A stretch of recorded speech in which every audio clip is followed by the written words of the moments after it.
Let's get up, get out of bed. Cheer up, the sun is red. Live, love, laugh and be happy.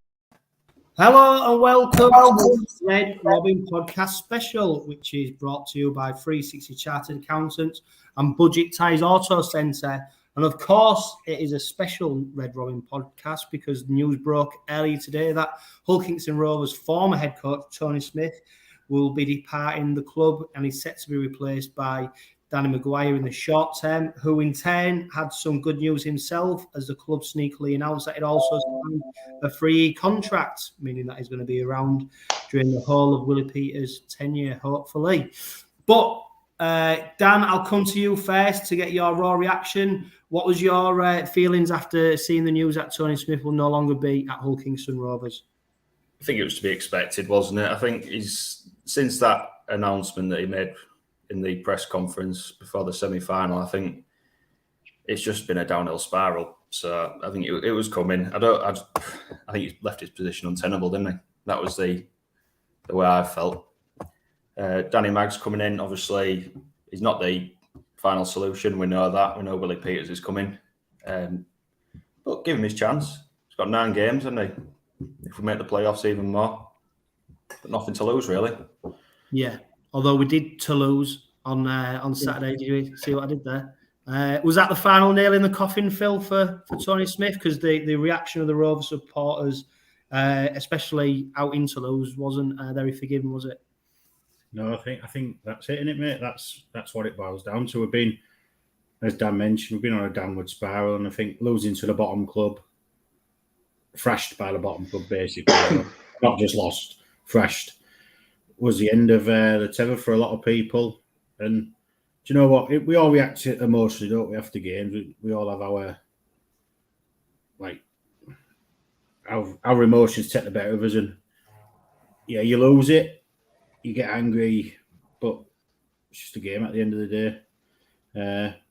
I think he had to go just based on it was turning nasty, mate, to the point of it was poisonous, wasn't it? And you don't need that in and around the club.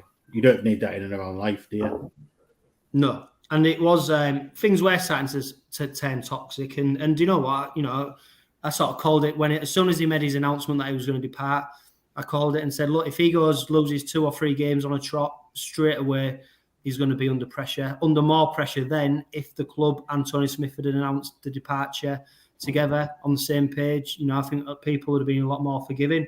Obviously, though, Carl, Rovers are down sort of the bare bones with players. You know, even after the Toulouse game, it looks like we may still be missing quite a number of players as we head into the derby on Sunday.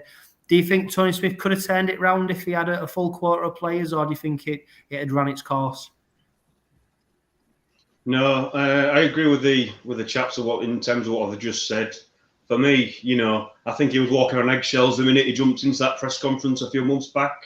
And I think, you know, he's done himself out to dry, to be honest, because obviously we all know he's fell out with the hierarchy. And like you say, I think he's done himself no favours whatsoever. And for me, you know, if he was that bothered about doing it the right way, you know, he would have done it the right way. And ultimately, you know, it was only a matter of time, like you said. So I think it is the right time. And moving forward, you know, we've got to put the club back in a positive mindset. And you know as well as anybody, Chris, a derby win can also do that regardless of who's available. So it seems a bit thingy now, you know, and you know, I sort of expected it. It was just a matter of time rather than if, you know, but all the little bit of doom and gloom we're getting now, you know yourself, after a derby win, mate, like you said in the, you know, before we come live, few wins on the bounce and then everything changes, everything looks positive again, doesn't it? So yeah, it's run its course and let's get out of the way now. Yeah, and if you are watching on Facebook and YouTube, I know there's quite a few of you, please add your comments, any questions, anything you want to say, please let us know so I can get it up. 𝗔𝗵𝗿𝗁𝗍𝐿, he's asked why I didn't call him. I think the aim was to do this in 30 minutes, so there's no chance of getting Keith on for this because I know he can talk for England. And also, you want Tony Smith's biggest fan, although he was Corbin Sims, which was a bit of a strange one. But we'll catch up very soon, Keith. But no, there's no doubt in his they've done that. Injuries have bit, and also some of our star players, especially our